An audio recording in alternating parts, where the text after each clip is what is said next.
Today's stuff we're going to be learning is Bava Metzia Daf Ayin Aleph. Today's stuff is sponsored by David and Metzia Geffen in loving memory of David's father, Dr. Avram Geffen, on his 9th yahrzeit, the youngest of 8 children of Rav Tuvia and Sarah Hannah Geffen of Atlanta.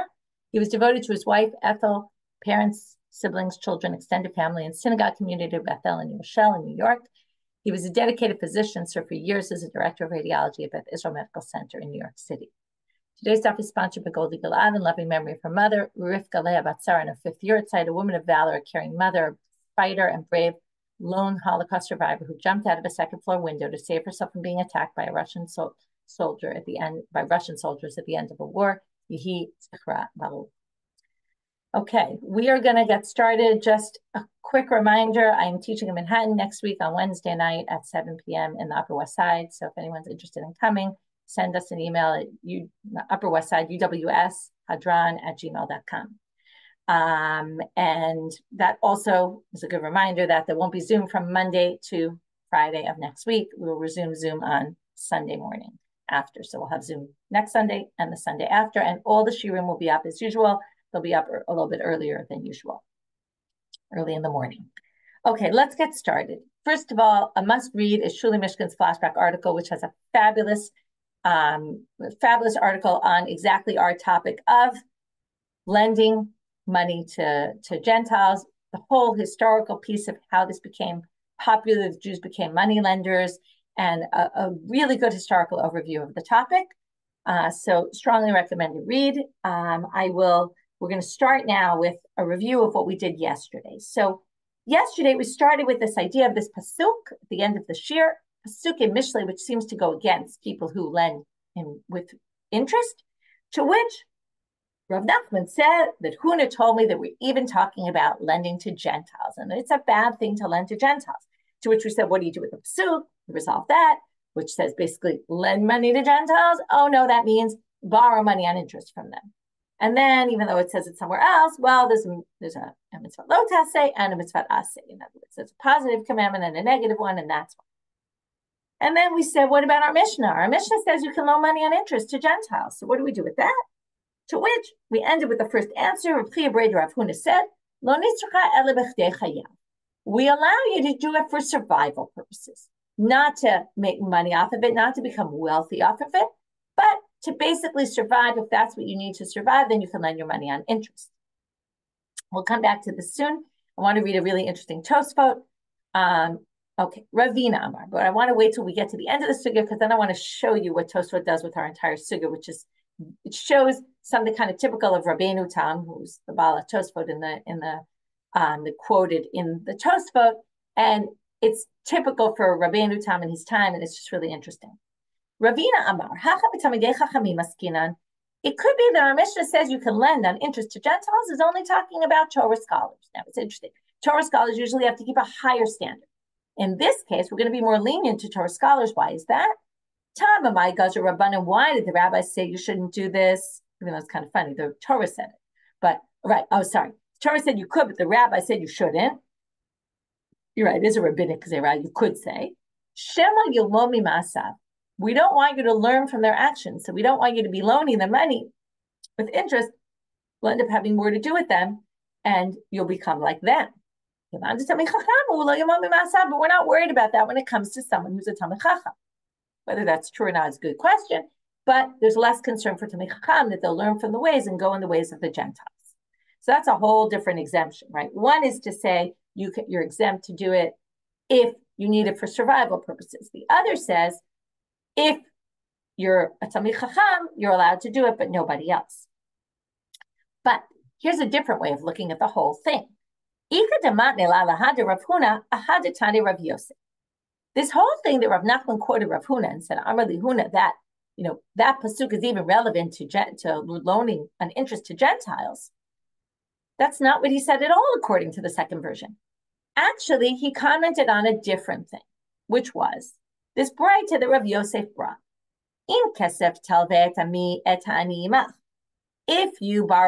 If you lend money, right? This is basically you should lend money. It's not if. In here is when you lend money to a Gentile. Okay, when you lend money to your nation and the poor among you, the continuation of the pasuk is lo tieh lo kinoshe lo tisimun alav nesha. Right? Don't be pounding at his door to get your money back when he doesn't have the funds, and don't lend on interest. To which comes the Braita and says, because remember, we're going to have what was Rav Huna's comment about Gentiles. So first, it's going to be on this. First, we're going to read this, and then we're going to see his comment. And the comment he had about Gentiles wasn't, and interest wasn't about what we thought it was. Don't lend money to Gentiles on interest. That you can do. For sure you could do that. It was something else. So the Braita reads like this. That was just the pasuk. Why does it say Ketab Toveh et ani imach, right? Your nation and the poor among you. Ami v'nochli ami kodim. If you have a choice between your nation, lending money to someone in your nation, or a Gentile, your ani comes first, right? Your nation, meaning Jews come first if you have a choice. Jew or Gentile, lend to a Jew. Ani v'ashir, ani kodim. We're going to have all these priorities, okay, or hierarchy. First, people in your nation. Then within your nation, the poor among your nation, rather than lend money to someone who's wealthy. You have people in your family or people in your city. Your family comes first. Your city or other people's city, right? This is like charity. Again, you have to remember, loaning is it's part of the laws of charity. So if it's the people of your city or some other city, your city comes first. So that's the hierarchy. So now we get to this. We want to go back to the first line. Okay, come on. You've read the Torah. You know how the Torah works. Your nation is always considered more important than the Gentile nation in terms of all sorts of laws between Ben Adam and Chavero. So you don't need to tell me that if I have a choice to lend money to a Jew or a Gentile, I should lend money to the Jew first. That's pretty obvious. On this question came Rav Nachman's quote of Rav Huna. Rav Nachman Amar Lihuna, Lo nitzracha da'afilu linochri beribit u'Yisrael b'chinam. Even if you have a choice of making money off of a Gentile or lending to a Jew for free, you have to choose to lend to the Jew for free. That's the choice you have to make.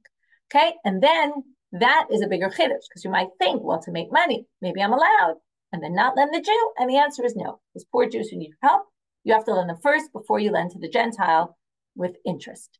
Now, this raises a big problem. Don't you have to take care of yourself before anybody else? And don't you need to make money? So the commentaries say, well, if you need it you have no money and you need to lend the money so that you can have money to survive on, that's a different story. We're talking beyond that. Okay, and obviously where we draw the line is going to be complicated. And speaking of drawing lines and complications, so I'm now going to go over to Tosfot. Tosfot, it's on the previous dot, the bottom, the last Tosfot, Tashir, Lo Sagi de Lavhachi. In my Gemara, it's the fifth line in the Tosfot. It says, he's commenting on the first version of Rav Huna, where Rav Huna said, basically, we shouldn't loan money to Gentiles with interest.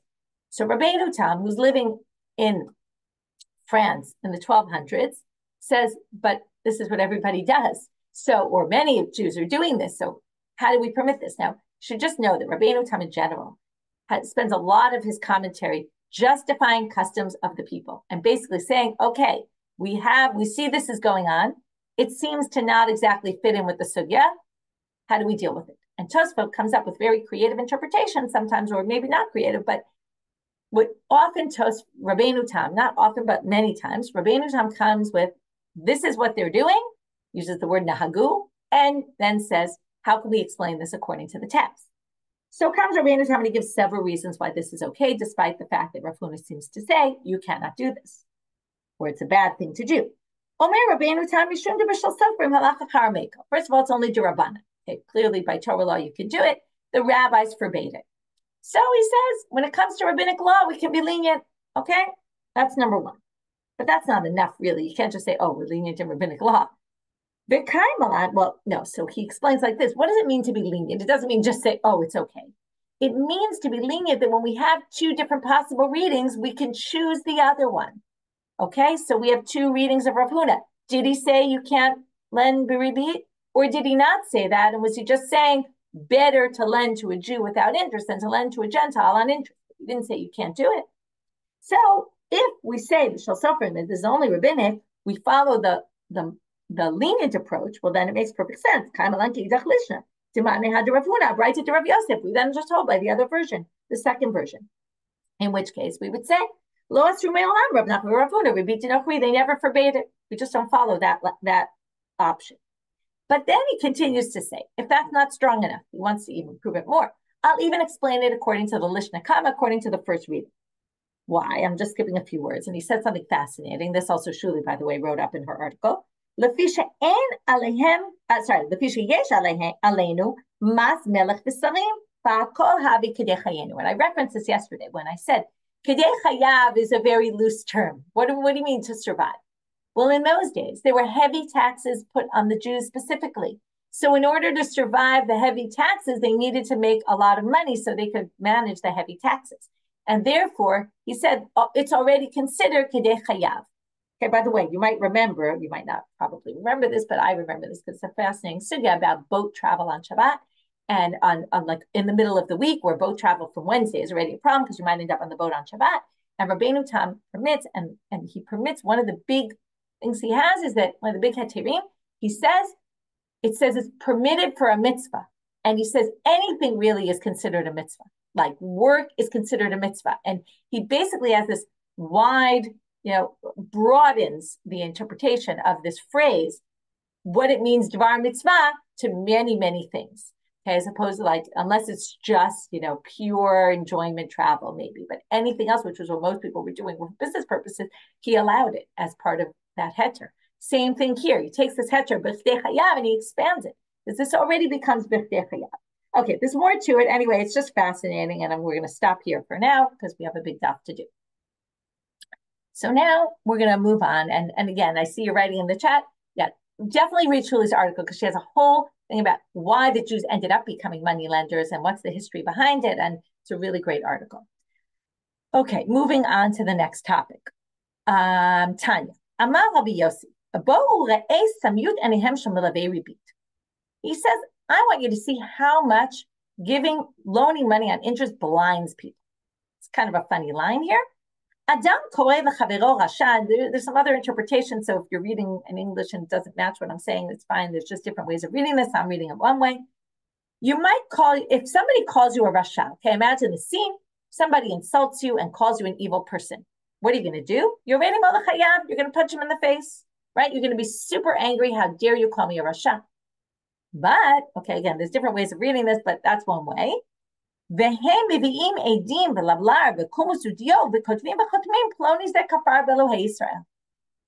who loans money on interest, what do? Now, they're blatantly going against what the Torah says. They're blatantly what we call a kofel. Okay, there's someone who goes against the Torah. And they have no problem. Now, if someone would call you an evil person, you get super angry at them. But you have no problem writing in a document, I am an evil person. What do? You bring witnesses, you bring everybody, your whole family, right? Everybody knows. It's public information now that you are a kofir and you have no problem publicizing it because that's what you're doing basically by writing a document that says, I am loaning this person with interest and having witnesses sign. So that's basically why he says it totally blinds people. You don't even realize you're doing something terrible and that you're announcing about yourself, I'm an evil person. Okay, moving on to the next thing. Now we're just talking about how bad it is to loan on interest. Tanya Rabbi Shimon ben Elazar Omer, another bride that talks about this. Rabbi Shimon ben Elazar says,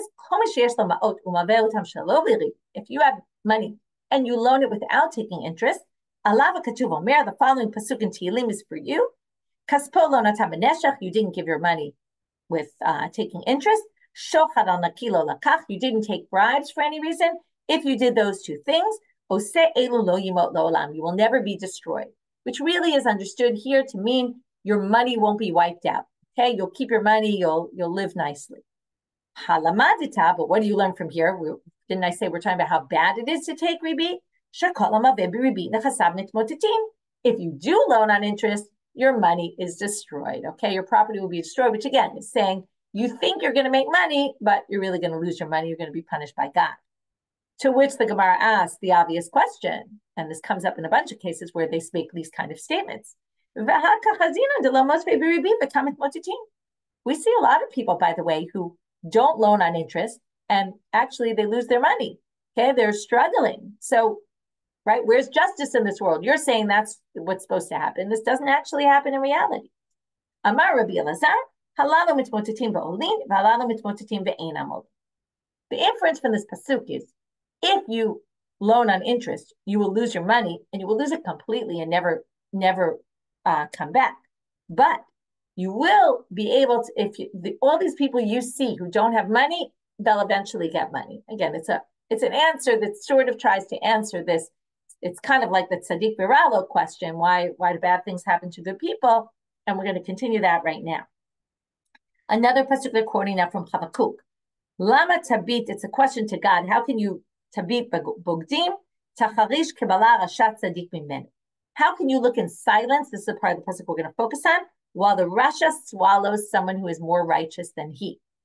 Right, again, saying why are the good people having trouble and the bad people are prevailing.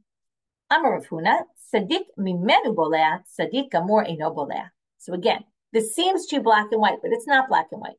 The people, notice it doesn't say rasha is bolea tzaddik. It says that tzaddik mimenu. What's a tzaddik mimenu? It's relative.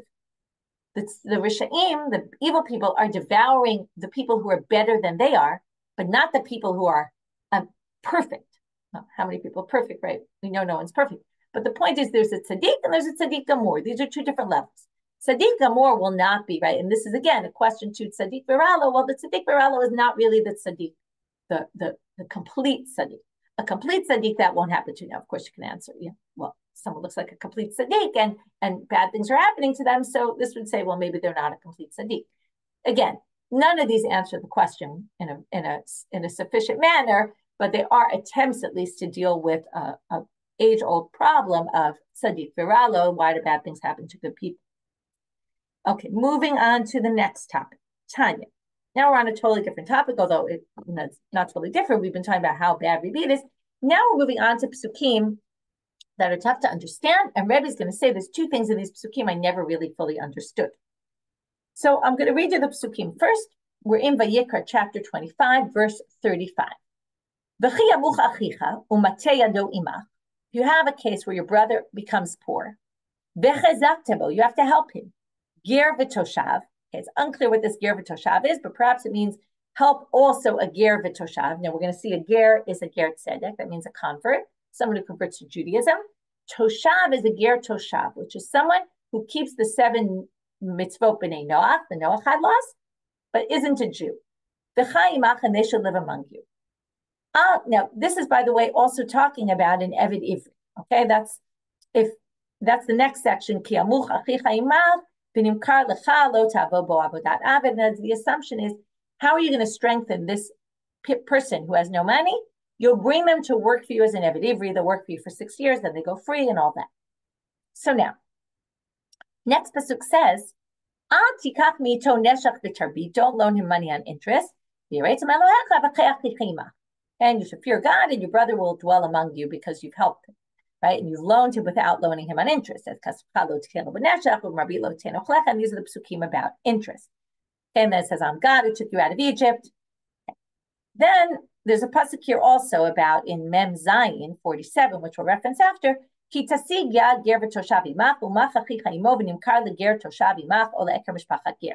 is someone a Jew who gets sold to either a ger or a ger toshav, or la'eker mishpachat ger to a Gentile, okay? That who's not even a ger toshav. And that's another thing about what happens by Jewish law if you get sold to, and then we basically say Jews have to come along and try to redeem you from that slavery. So now Rebbi says, Tanya, Rebbi Yomi, ger tzedek amur linyam mechira. When it talks about being sold to an Eved Ivri, I don't understand the ger tzedek in that pasuk.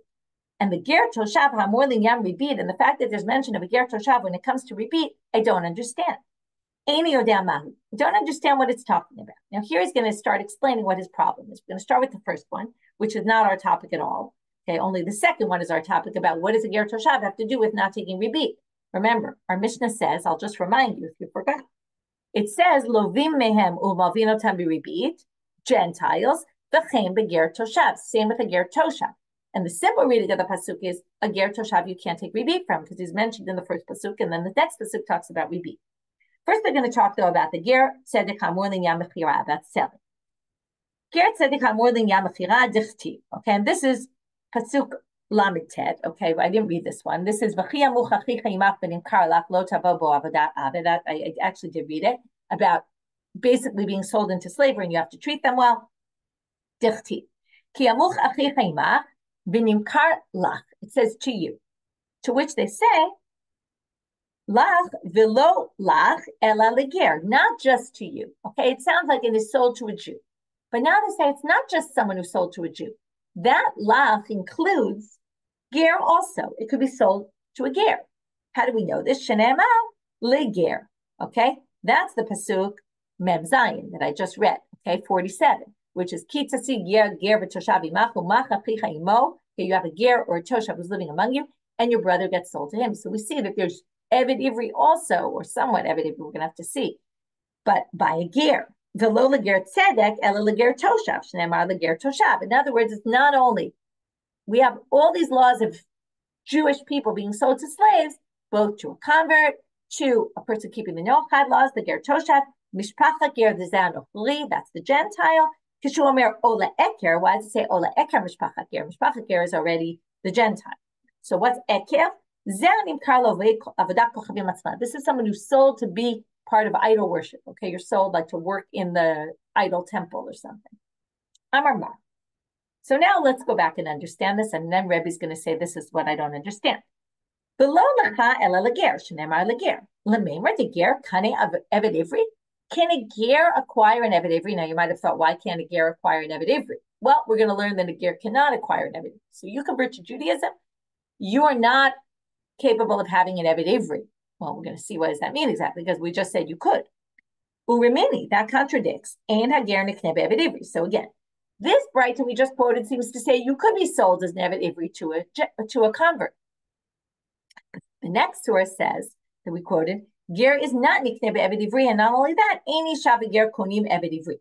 So a ger can't be sold as an eved ivri, which actually is not what we were talking about. We were talking about a Jew being sold to a ger. So first of all, a ger can't become an eved ivri, and which means like if he owes money, usually can't pay the money back. Let's say someone steals from you, they can't pay the money back. They become your eved ivri. A ger doesn't have that.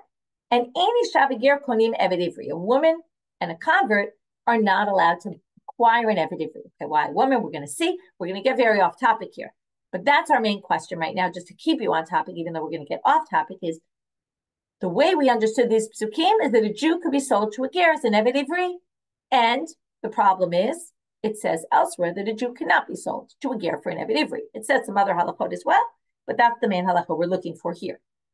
So ger lo nikne be'eved ivri. So let's start with the first halakha, which isn't the one that's important, although it will be because it will be the basis for the next one. But a ger can't be sold as an eved ivri. Why is that? Because the pasuk about eved ivri can't be fulfilled. Which pasuk? Well, it says by eved ivri, v'shava mishpachto. You're going to go back to your family after 6 years. And you need that, the halakha, and he can't go back to his family. Now, a ger can have a family, but what we're talking about is ancestral family, his parents. Remember, when someone converts, they're considered like a newborn person. So they're no longer, even if their parents convert with them, they're no longer considered the children of those parents for halachic purposes. So they have no possibility to go back to their ancestral home, and therefore, there's no eved ivri. They can't become an eved ivri. Also, a woman and a ger can't buy an eved ivri. Why not? Isha lav or akara. It's not appropriate for a woman because they might engage in sexual relations. We're going to talk about this why in a minute. And ger nami gemire de makne kane de lo makne lo kane. We have a tradition that says if you can be sold as an eved ivri, then you can acquire an eved ivri. If you can't be sold to become an eved ivri, you can't acquire an eved ivri, and that would exclude the ger because we already said. The ger can't be sold as an eved ivri, and therefore they can acquire an eved ivri. Amar Rav Nachman bar Yitzchak eno koneh. So here comes our big answer to Rebbi's question. So I don't understand. How could it say an eved ivri could be sold to a ger?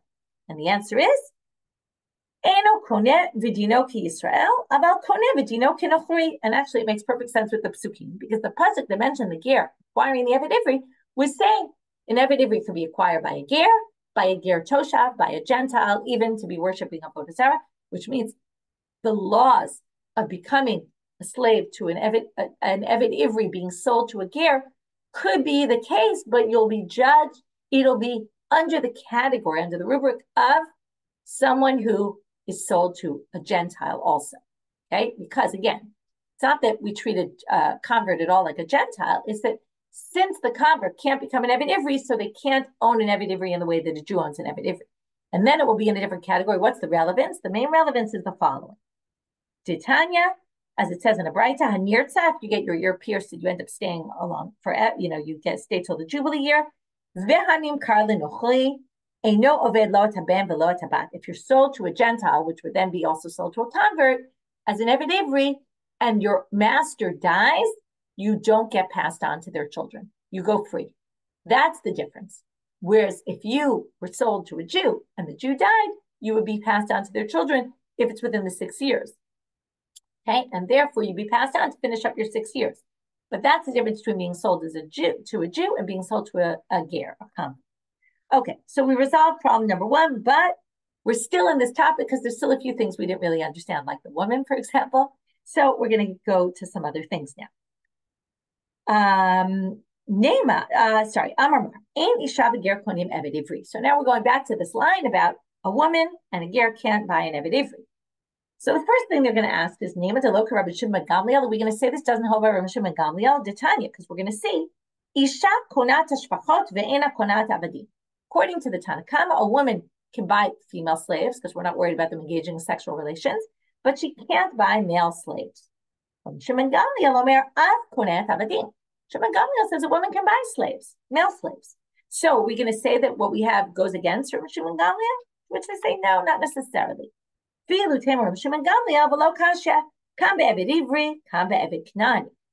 going to distinguish. A woman can actually purchase an Eved Knani. She can't purchase an Eved Ivri. Why is that? Eved Ivri tzniala. Eved Knani paritzla. Interesting distinction. In Eved Ivri, we assume if she were to engage in sexual relations with this Eved Ivri, the Eved Ivri would be embarrassed to tell anybody and would keep it silent. And therefore, there's actually more concern that it will happen. Because the woman will know that it will be their secret and she can keep it secret. And especially, first of all, if she's a married woman or there's all sorts of ramifications. But she's committed adultery and now can't be with her husband. But if she acquires an Eved Knani, that's okay. Because an Eved Knani, if she engages in sexual relations, he'll be all over it. He'll tell people about it and announce it to everyone. So if she has an Eved Knani in her house, she's going to make sure not to do anything with him because it will be publicized and that will be humiliating to her. So therefore, we allow it. It's kind of ironic. We allow her to have an Eved Knani, not an Eved Ivri. And all the more so, we're going to see Elahad. So now they're going to say, wait a minute. According to that logic, something doesn't make sense in this next line. And now you have to understand the concern about bestiality, okay, which we have a hard time always understanding. But in those days, it was somewhat rampant in certain communities. Elahad Rabbi Yosef. But Rabbi Yosef says, Armelata, a widow who's living alone, basically, has no one kind of watching about them. And I see you're asking, they're talking about married women. This clearly is not talking about married women. It doesn't say clearly about the first part, whether it's married women or non-married women. Could be they're just concerned about single women and being alone in a house with a man. But here, Rabbi Yosef says, or it could be a married woman when her husband's not around, there's a concern. So Tani Rabbi Yosef, Armelata lo terabe kalba, she shouldn't have dogs, she shouldn't breed dogs in her house. Velo tishrei barbe rabu shpizan, she shouldn't host Talmidei Chachamim, or Torah students in her house. Bishlama barbe rav tzniala, we understand the Torah students, if something were to happen, they'd all be pretty quiet about it, it would be humiliating to them, everyone would keep a secret. Ela kalba, well, the dog is going to announce it. How is the dog going to announce? The dog doesn't speak. Well, in other words, the whole theory is, why can't she have a dog? If she has a dog and the dog has relations with her, he's going to be following her everywhere. He's going to be attached to that woman. So wouldn't she be fearful to engage in relations? Everyone will know. She'll walk on the street. The dog will be next to her, huffing and puffing, and everyone will know. To which they say, funny line, well, she throws him meat. He does that. So no one's going to say, oh, it must be she engaged in bestiality with the dog. And therefore, people will say, The dog is after her because she gives him meat. She feeds him, and that's why, and not because of that. And that's why she can't have a dog, because it won't necessarily be noticed, and we're concerned something might happen between them. Okay, again, you have to understand the different world where this was much more commonplace. Okay, next topic that Rebbi didn't know. Ger toshav, we finally get back to our topic because we really got off topic here.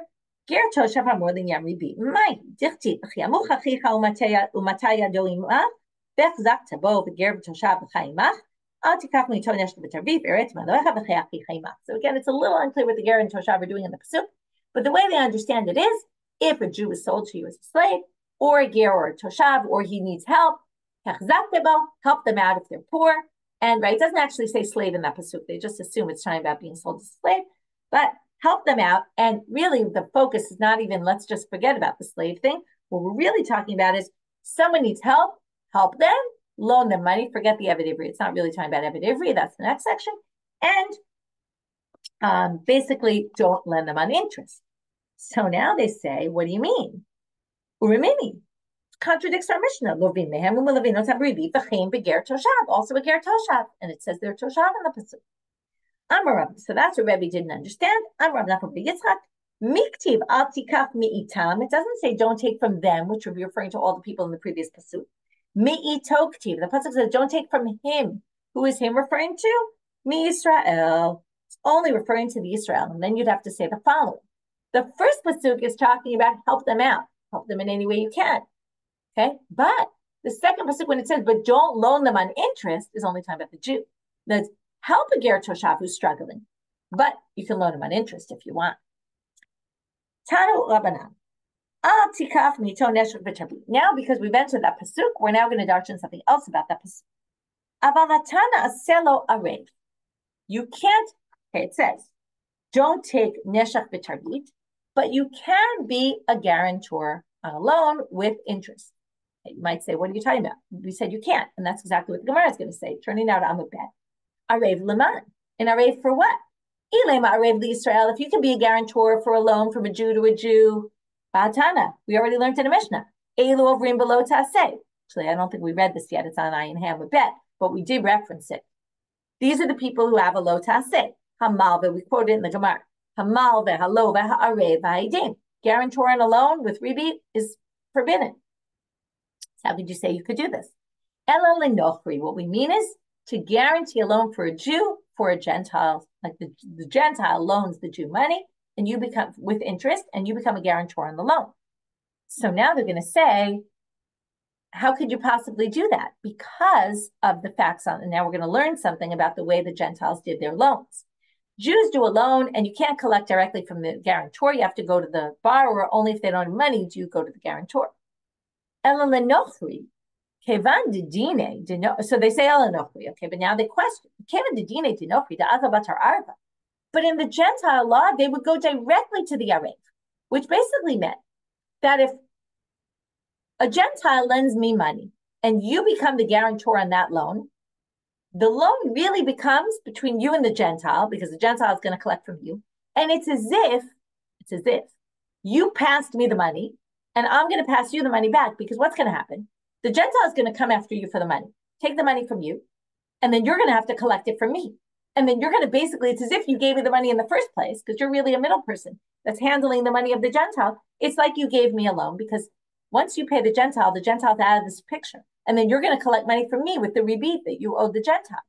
So that's going to be like collecting rebates. So how could that possibly be that you could be an Arev in that case?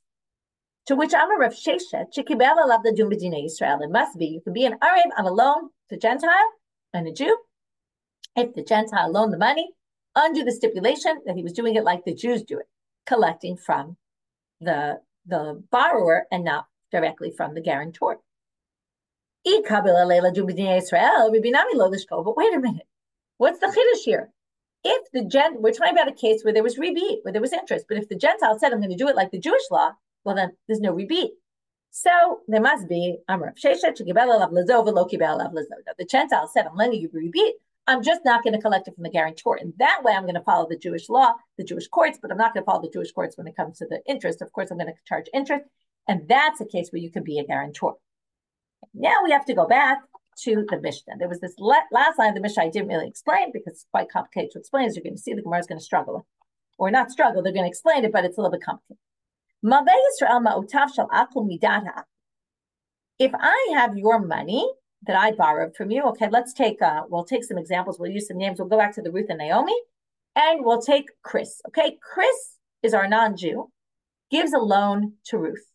Okay, so that's Ruth has money of Chris's, and now Ruth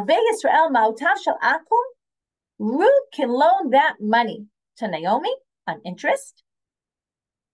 Midat ha'akum, if the akum knows about it, if Chris knows, but not midat Yisrael, but not if Chris doesn't know. So now let's figure out what this is talking about, and then we're going to have a big question why this is allowed. We're going to have 3 answers. I think we'll probably only get to 2 today.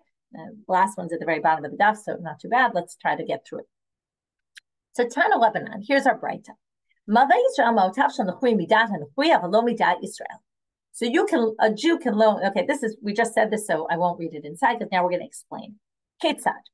Yisrael shalavam ba'omin anachui, so Ruth borrows money from Chris, biribit. So she borrows $100, is going to return 120. Ubikesh lachziramlo. Ruth now has the money, plans to return the money. But as she's on her way to return the money, mitzao Yisrael acher. Naomi bumps into her, and Ruth says, I'm going to return this money, this $120. Va'amar lo. And Naomi says to Ruth, listen, Tanem li, why don't you give me the $100?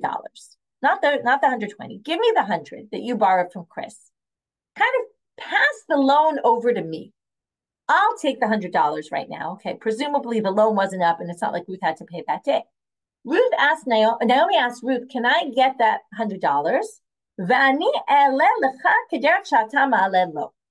I'll give you, in another month from now, 120, and then you'll return the 120, the 100 of yours that you originally had, and the 20, I'll take the rebate on me. Forbidden. But if they did this in front of Chris, Ruth goes to return the money to Chris, and Naomi says, listen, I want to take her 100, and I'll return to Ruth the 120, and Ruth will give it back to you, then it's allowed. So now we're going to have to understand why this is. But right now we just have the facts, we'll explain after, and we're going to actually try to say there seems to be a problem here, and then we're going to have to try to come up with answers. Now we have, we're going to have 4 cases basically, 2 cases that each one has 2 parts to it. One it's done without the Gentile there, one it's done with the Gentile. Now we're going to switch places. Ruth is the one loaning the money. Chris is the one borrowing the money, who wants to then roll it over to Naomi. So Chris borrowed money on interest from Ruth. Chris was ready to return it. Naomi bumps into Chris and says, I want the money. Give me the 100. I'll give you the 120 back in a month from now, and you'll give it back to Ruth. Mutar, that's permitted.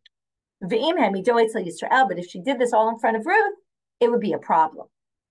So now, Bishlama Seifa Lechumra.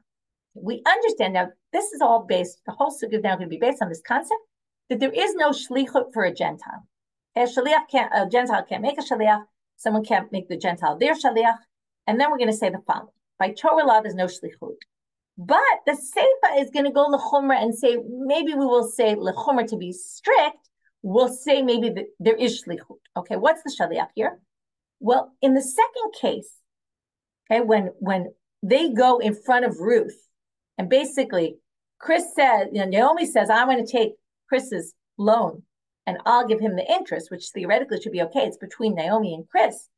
If Ruth isn't there, it's between Naomi and Chris. But if Ruth is there, then basically Chris becomes a shaliach for Ruth to collect the loan back from Naomi. So if that's the case, we're going to be strict. We don't really say there's generally shlichut, but let's be stringent about it. We'll at least use that stringently. Let's say the rabbis forbade it. Lechumra, okay, and said you can't do that because it's like Chris is really just operating as Ruth and loaning this money to Naomi. Ela Reisha, kevan de'in shlichut lenochri, but in the Reisha, in order for it to be a problem, what would happen? Ruth would have to be, in order to permit it, Ruth would have to be a shaliach for Chris, right? She works, Chris loan money to Ruth, and Ruth basically wants to loan the money to Naomi, She can do it in front of Chris. Why can't she do it in front of Chris? Presumably because she's saying, just like in the other case, if you do it in front, it's as if she's the shaliach of Chris, and that's why she can loan it to Naomi. But you can't say yesh shlichut lekula. There is no shlichut by Torah law. So to be strict, yes, but not to say it's permitted. So how can this work? Okay, so if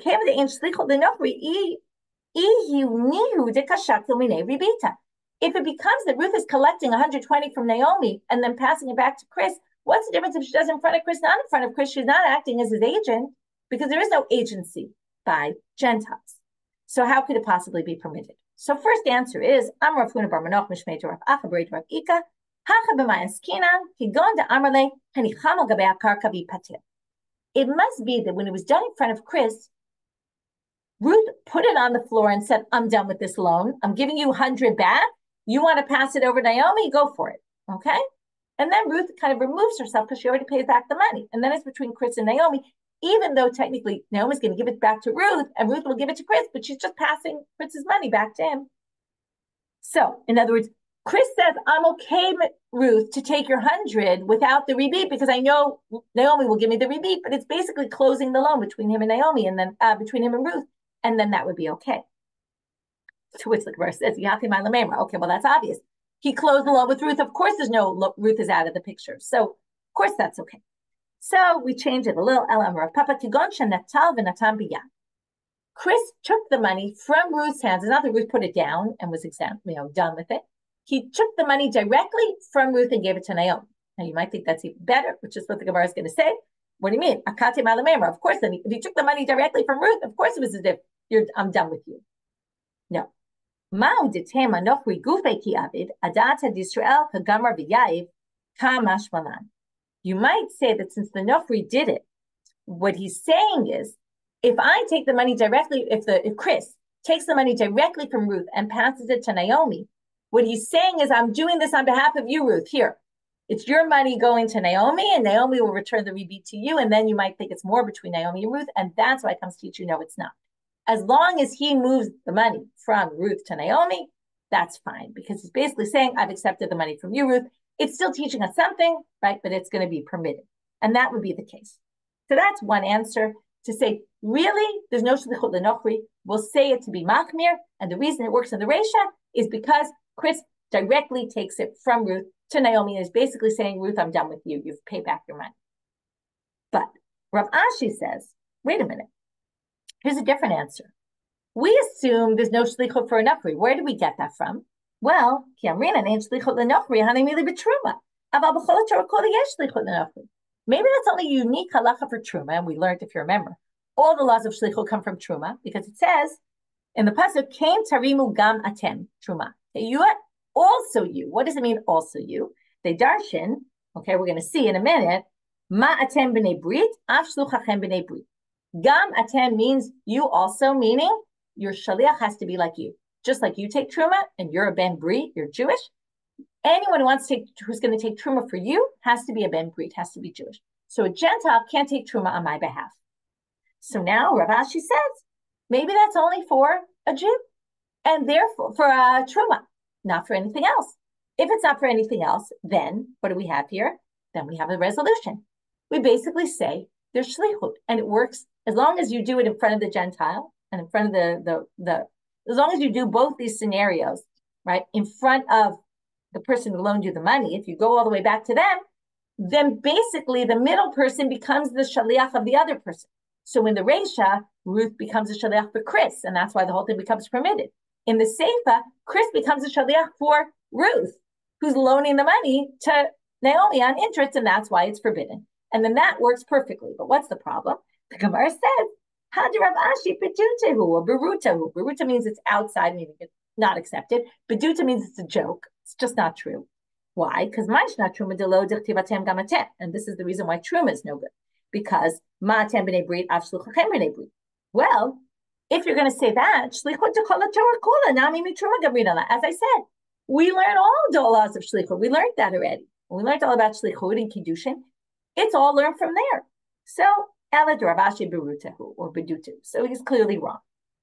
Second version of Rav Ashi, but this will finish, and then we'll get to our third possibility. Well, this is really This is all the second answer. There's two possibilities of what the answer is, and both are rejected. In both versions, we're going to say Rav Ashi is Barutu, and then we'll leave the third answer of Ravina for tomorrow. So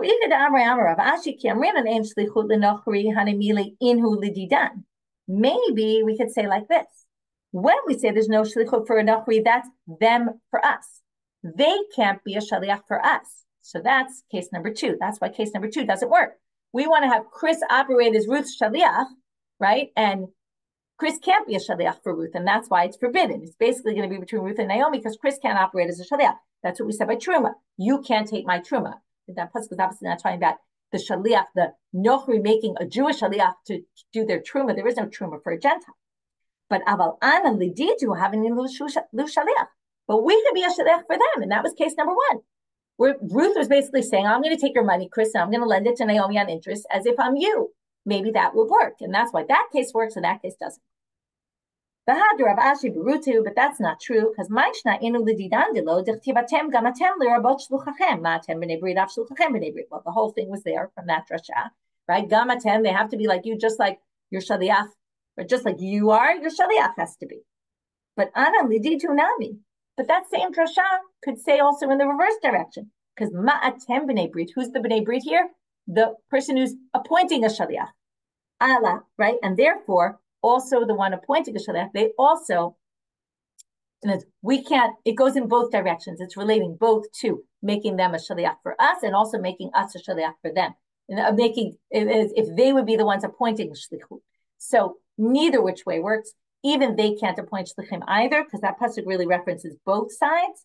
And therefore, Elahad Rav Ashi Baruti, you can't explain Rav Ashi. So we had two possible answers to how to explain it.